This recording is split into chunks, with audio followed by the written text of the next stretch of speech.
नमस्कार दोस्तों, स्वागत है आप सभी का एक बार फिर से हमारे चैनल में। दोस्तों, आज आपके लिए मैं लेकर आया हूँ श्रीमद् भागवत गीता का अद्भुत ज्ञान जो आपके जीवन को धन्य बना देगी। इसलिए इसे ध्यानपूर्वक सुनें। दोस्तों, चलिए वीडियो शुरू करते हैं। जय श्री कृष्णा। दोस्तों, आत्मा ना तो जन्म लेती है और ना ही मरती है, आत्मा अमर है। श्री कृष्ण कहते हैं, जो मुझे सर्वत्र देखता है और सब कुछ मुझ में देखता है, उसके लिए ना तो मैं कभी अदृश्य होता हूँ और ना वह मेरे लिए अदृश्य होता है। एक अनुशासित व्यक्ति अपना तथा समाज व देश का विकास कर सकता है। शिक्षा और ज्ञान उसी को मिलता है जिसमें जिज्ञासा होती है। मनुष्य को जीवन की चुनौतियों से भागना नहीं चाहिए और न ही भाग्य और ईश्वर की इच्छा जैसे बहानों का प्रयोग करना चाहिए। आत्मज्ञान की तलवार से अपने हृदय से अज्ञान के संदेह को काट कर अलग कर दो। उठो, अनुशासित रहो। श्री कृष्ण कहते हैं कि जो पैदा हुआ है उसकी मृत्यु भी निश्चित है। जैसे जो मृत है उनके लिए जन्म इसलिए जिसे बदल नहीं सकते, और इसलिए शोक मत करो। अच्छे कर्म करने के बावजूद भी लोग केवल आपकी बुराइयां ही याद रखेंगे, इसलिए लोग क्या कहेंगे इस पर ध्यान मत दो, तुम अपना कर्म करते रहो। श्री कृष्ण कहते हैं कि सत्य कभी दावा नहीं करता कि मैं सत्य हूँ, लेकिन झूठ हमेशा दावा करता है कि सिर्फ मैं ही सत्य हूँ। गलतियाँ ढूंढना गलत नहीं है, बस शुरुआत खुद से होनी चाहिए। अच्छी नीयत से किया गया काम कभी व्यर्थ नहीं जाता और उसका फल आपको जरूर मिलता है। जिससे किसी को कष्ट नहीं पहुंचता तथा जो अन्य किसी के द्वारा विचलित नहीं होता, जो सुख दुख में भय तथा चिंता में संभाव रहता है, वह मुझे अत्यंत प्रिय है। क्रोध से मनुष्य की मति मारी जाती है, यानी मूढ़ हो जाती है, जिससे स्मृति भ्रमित हो जाती है।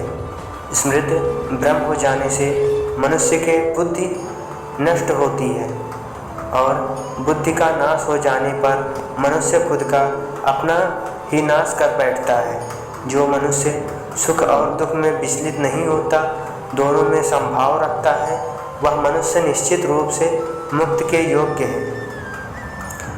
श्री कृष्ण कहते हैं कि आत्मा को न शस्त्र काट सकते हैं, न आग उसे जला सकती है, न पानी उसे भिगो सकता है, न हवा उसे सुखा सकती है। ध्यान का अर्थ है भीतर से मुस्कुराना और सेवा का अर्थ है इस मुस्कुराहट को औरों तक पहुंचाना। हृदय से जो दिया जा सकता है वो हाथ से नहीं, और मौन से जो कहा जा सकता है वो शब्द से नहीं। समय और भाग्य दोनों परिवर्तनशील हैं, इन पर कभी अहंकार नहीं करना चाहिए। सुकून संस्कार का सबसे महंगी वस्तु है, जो केवल आपको प्रभु की भक्ति से ही मिलेगी। मनुष्य की मानवता उसी समय नष्ट हो जाती है जब उसे दूसरों के दुख में हंसी आने लगती है। अगर भगवान तुम्हें ज़्यादा इंतज़ार करवा रहा है तो तैयार रहना, वो उससे कहीं ज़्यादा देने वाले हैं जितना तुमने मांगा था। मन को प्रभु के साथ जोड़ दो। जहाँ प्रभु जाए वहाँ मन जाए, और जहाँ मन जाए वहाँ प्रभु साथ रहे। मुश्किलें केवल बेहतरीन लोगों के हिस्से में आती है, क्योंकि वही लोग उसे बेहतरीन तरीके से अंजाम देने की ताकत रखते हैं। अगर परमात्मा तुम्हें कष्ट के साथ ले आया है तो अवश्य ही वो तुम्हें कष्ट के पार भी ले जाएगा। जो भी हुआ अच्छा हुआ, जो हो रहा है अच्छा हो रहा है, जो भी होगा अच्छा होगा। भविष्य के बारे में चिंता मत करो, वर्तमान में जियो। निंदा से घबराकर अपने लक्ष्य को न छोड़ें, क्योंकि लक्ष्य मिलते ही निंदा करने वालों की राय बदल जाती है। जो सरल से मिलता है उसका महत्व नहीं रह जाता। अक्सर खो देने के बाद समय व्यक्ति को संबंध के मूल्य का आभास होता है। चिंता मत करो, क्योंकि जिसने इस संसार में भेजा है उसे तुम्हारी ज़्यादा चिंता है। किसी और का काम पूर्णता से करने से कहीं अच्छा है कि अपना काम करे, भले ही उसे अपूर्णता से करना पड़े। उस दिन हमारी सारी परेशानियां खत्म हो जाएंगी, जिस दिन हमें यकीन हो जाएगा कि हमारा सारा काम ईश्वर की मर्जी से होता है। ज़्यादा खुश होने पर और ज़्यादा दुखी होने पर निर्णय नहीं लेना चाहिए, क्योंकि यह दोनों परिस्थितियां आपको सही निर्णय नहीं लेने देती हैं। कुछ लोग अपने अधिकार के लिए तो संघर्ष करते हैं, परंतु अपने कर्तव्य को भूल जाते हैं। दुख का मूल कारण ही यही है कि सुख की तलाश में बाहरी दुनिया में भटकते रहना। ईश्वर की शरण में निस्वार्थ भाव से जाएं, क्योंकि आपको क्या चाहिए उन्हें पता है। जो सरलता से मिलता रहे उसका महत्व तो नहीं रह जाता। अक्सर खो देने के बाद समय व्यक्ति और संबंध के मूल्य का आभास होता है। बिना मुहूर्त के जन्म लेता है और बिना मुहूर्त के ही दुनिया से चला जाता है। फिर भी इंसान अच्छे मुहूर्त के पीछे भागता रहता है। अगर विचार हमारे अच्छे हों और व्यवहार हमारे सच्चे हों तो कोई भी कार्य बुरा नहीं हो सकता। अगर आप क्रोध के समय थोड़ा सा धैर्य रख ले तो आप कम से कम 100 दुख भरे दिनों से बच सकते हैं। जीवन में सब कुछ खत्म होने जैसा कुछ भी नहीं होता। हमेशा एक नई शुरुआत हमारा इंतज़ार कर रही होती। यदि तुम्हारे अंदर खुद को बदलने की ताकत नहीं है तो तुम्हारा कोई अधिकार नहीं है कि तुम भगवान या भाग्य को दोष दो। समय जब पलटता है तो सब कुछ पलट देता है। इसलिए अच्छे समय में घमंड न रखें और बुरे वक्त में सब्र रखना न छोड़ें। सम्मान हमेशा समय और स्थिति का होता है, पर इंसान उसे अपना समझ लेता है। किसी और का काम पूर्णता करने से कहीं अच्छा है कि अपना काम करे, भले ही उसे अपूर्णता से करना पड़े। जिस इंसान के सच्चे होने की गवाही आपका दिल दे, वह इंसान कभी भी आपके लिए गलत नहीं हो सकता। अगर साफ नियत से मांगा जाए तो ईश्वर नसीब से बढ़कर देता है। दान करना भूल जाना दान की सर्वोच्च प्रक्रिया है। की गई दान की गणना तुम्हारे दान को तुच्छ बना देता है। अगर परमात्मा तुम्हें कष्ट के पास ले आया है तो अवश्य ही तुम्हें कष्ट के पार भी ले जाएगा। परिवार के साथ धैर्य प्यार कहलाता है, औरों के साथ धैर्य सम्मान कहलाता है, स्वयं के साथ धैर्य आत्मविश्वास कहलाता है और भगवान के साथ धैर्य आस्था कहलाती है। जो लोग तुम्हारी बुराई करते हैं वो करेंगे, चाहे तुम अच्छा काम करो या बुरा। इसलिए शांत रहकर अपना कर्म करते रहो। निंदा से मत घबराओ, निंदा उसी की होती है जो जिंदा है। मरने के बाद तो सिर्फ तारीफ होती है। बुरा समय आपको ज़िंदगी के उन सभी सच से सामना करवाता है जिनका आपको अच्छे समय में कभी ख्याल नहीं होता। कर्म का धर्म से अधिक महत्व है, क्योंकि धर्म करके भगवान से मांगना पड़ता है, पर कर्म करने पर भगवान स्वयं फल देता है। हम जिस समय मनुष्य की अति विश्वास करते हैं वहीं हमारे विरुद्ध षड्यंत्र करते हैं। प्रेम और विश्वास पाने के लिए अवसर मांगे नहीं जाते, अवसर ढूंढकर उसे प्रेम और विश्वास को जीता जाता है। स्वार्थ से रिश्ते बनाने की कीमती भी कोशिश करें, वो कभी नहीं बनते, और प्रेम से बने रिश्तों को कितना भी तोड़ने की कोशिश करें वो कभी नहीं टूटते। बुरे वक्त में तो हर कोई भगवान को याद करता है, पर दुनिया में बहुत ही कम लोग हैं जो अपने अच्छे वक्त में भी भगवान को याद करते हैं। संघर्ष करते हुए कभी मत घबराना, क्योंकि संघर्ष के दौरान ही इंसान अकेला होता है। सफलता के बाद तो सारी दुनिया साथ देती है। प्रेम का कोई रूप नहीं होता। जब कोई एहसान खुद से ज़्यादा अच्छा लगे तो वो प्रेम है। सच्चा स्नेह करने वाला केवल आपको बुरा बोल सकता है, कभी आपका बुरा नहीं कर सकता, क्योंकि उसकी नाराज़गी में आपकी फ़िक्र और दिल में आपके प्रति सच्चा स्नेह होता है। परेशानी आए तो ईमानदार रहें, धन आ जाए तो सरल रहें, अधिकार मिलने पर पैर नम्र रहें और क्रोध आने पर शांत रहें। यही जीवन का प्रबंधन कहलाता है। यहाँ सभी के जीवन में मुसीबतें ज़रूर हैं, लेकिन जो मुसीबतों से डटकर आगे बढ़े वही आज की महाभारत का अर्जुन है। अगर भगवान तुमसे ज़्यादा इंतज़ार करवा रहे हैं तो तैयार रहना, उससे कहीं ज़्यादा देने वाले हैं जितना तुमने मांगा है।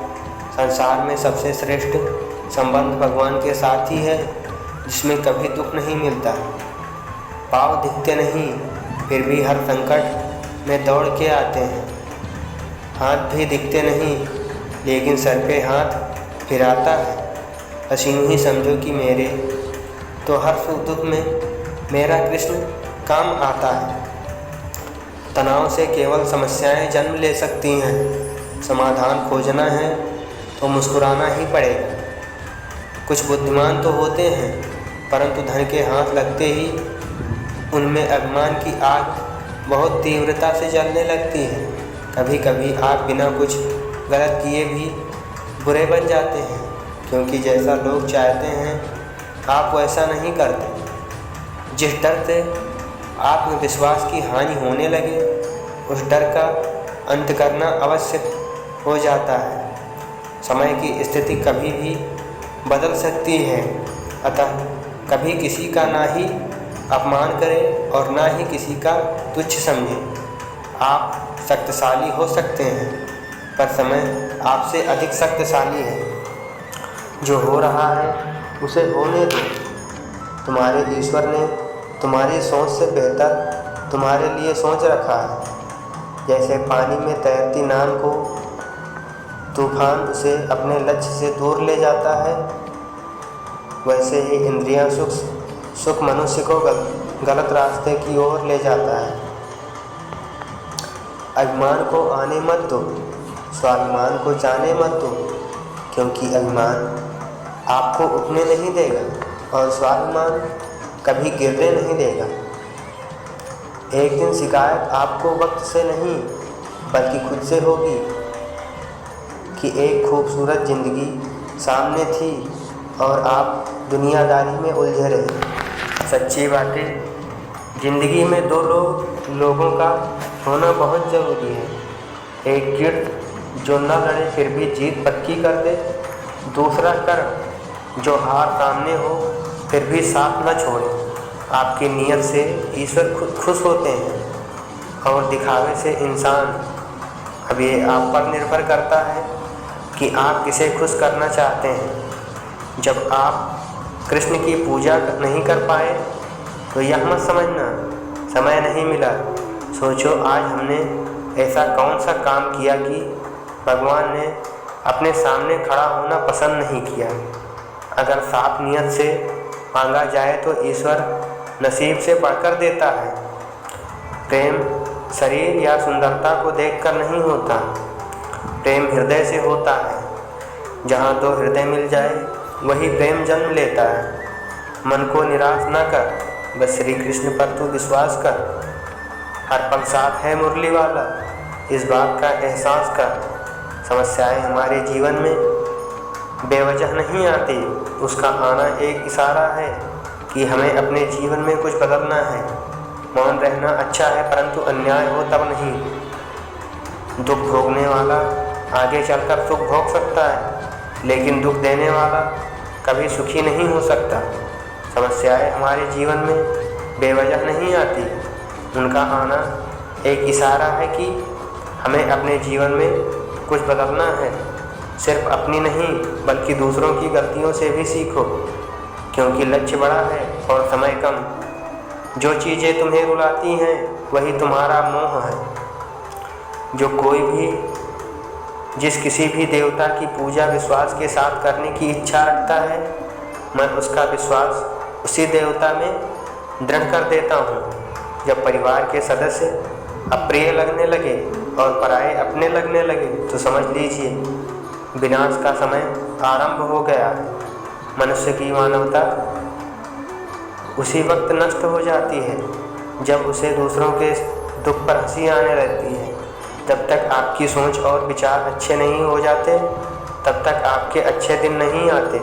गुरु के पास जाकर विनती और सेवा भाव से जिज्ञासा करने से गुरु दिव्य ज्ञान प्राप्त करते हैं, जिससे सारी भौतिक समस्याओं से छुटकारा मिलता है। कर्म करने से तेरा अधिकार है, उनके फलों के विषय में मत सोच, इसलिए तू कर्मों के फल का हेतु मत हो और कर्म न करने के विषय में तो आग्रह न कर। जो मनुष्य अपनी सभी इच्छाओं व कामनाओं को त्याग कर ममता रहित और अहंकार रहित होकर अपने कर्तव्यों का पालन करता है उसे ही शांति प्राप्त होती है। ज्ञानी पुरुष को चाहिए कि कर्मों में आसक्ति वाले अज्ञानियों की बुद्धि में भ्रम अर्थात कर्मों में अश्रद्धा उत्पन्न न करे, किंतु स्वयं परमात्मा के स्वरूप में स्थित हुआ और सब कर्मों की अच्छी प्रकार करता हुआ उनसे भी वैसे ही करा। श्रेष्ठ पुरुष जैसा आचरण करते हैं सामान्य पुरुष भी वैसा ही आचरण करने लगते हैं। श्रेष्ठ पुरुष जिस कर्म को करता है उसी को आदर्श मानकर लोग उसका अनुसरण करते हैं। तू शास्त्रों में बताए गए अपने धर्मों के अनुसार कर्म कर, क्योंकि कर्म न करने की अपेक्षा कर्म करना श्रेष्ठ है तथा कर्म न करने से तेरा शरीर निर्वाह भी नहीं सिद्ध होगा। कोई भी मनुष्य क्षण भर भी कर्म किए बिना नहीं रह सकता। सभी प्राणी प्रकृति के अधीन हैं और प्रकृति अपने अनुसार हर प्राणी से कर्म करवाती है और उसके परिणाम भी देती है। योग रहित पुरुष में निश्चय करने की बुद्धि नहीं होती और उसके मन में भावना भी नहीं होती। ऐसे भावना रहित पुरुष को शांति नहीं मिलती। हम संदेह करने से खुद का ही नुकसान होता है। संदेह करने वाले व्यक्ति के लिए प्रसन्नता ना ही इस लोक में है और ना ही किसी और लोक में।